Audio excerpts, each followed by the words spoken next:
And we're talking about really setting the courts for the next 30, 40 years. And so what's happening there is beyond anything I ever imagined. It's so good, I can't even describe it to people who care about the Constitution and have been worried about the direction we'd be going. And you're starting to see it now, if you'll watch, in the decisions.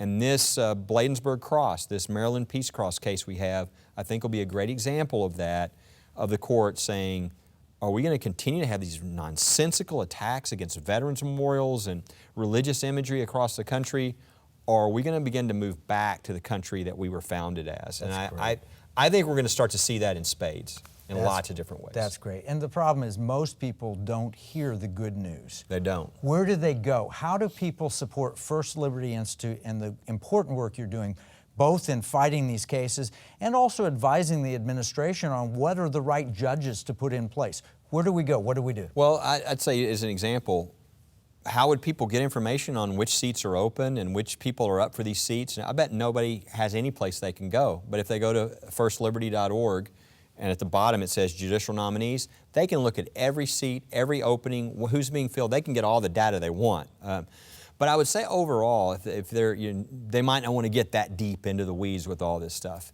Go to firstliberty.org and there's about halfway down the page they can sign up for alerts. And I really would encourage everybody to do that if they care about these issues. Because what I would love for them to do is, number one, if they're a person of faith, I want them to be praying. There's some huge battles that we're talking about here. They're going to affect your grandchildren and the future of this country. You need to be in prayer. There is great spiritual warfare on these cases. I mean, even now we talk about the Bladensburg Cross. The court's going to issue the decision in June. Between now and then, I guarantee you, there is huge spiritual warfare on those justices. Yep. We need to be praying for the justices to do a good decision. But number two, I would love people to get on the list so they get the information so that they are sort of the Paul Revere of their community. They go, oh, here's another victory. Here's another case. Here's another issue. They can begin educating others just by showing them, look, because one of the biggest problems is people are scared. They don't know what freedoms they have, and so they just kind of censor themselves. But it's okay to talk about freedom of religion. It's an important part of our society, and it is, like you said, it's the canary in the coal mine. If we lose this, we lose everything, so we have to defend here. So if they get the information, then they can share it with others. They will embolden others to live more freely and to make a difference in our country. And so that's really I just love people we're building an army, and our army is winning.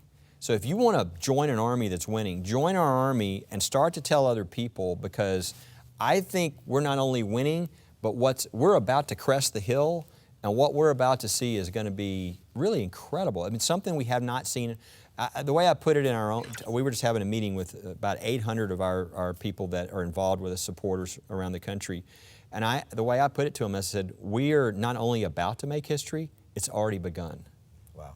It's an exciting time. As a person who cares about religious freedom, there's a lot of bad things going on in our country, but the more we have religious freedom, the more we'll have free speech, the more we'll have freedom, the more we'll be able to speak to a lot of this garbage that we're seeing in our society. I think there's never been a more important time, and I'm really encouraged by what I see. Well, thank you, Kelly. You know, religious liberty is important, and we talk about spiritual warfare in the economic war room all the time.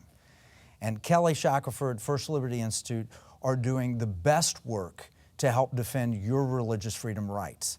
Now, if you want to learn more, be certain to go to his website, firstliberty.org, or download our economic battle plan, because in our battle plan, we're going to link to a lot of these cases, a lot of things we're talking about, give you action steps, and give you ways to continue to follow in this important issue.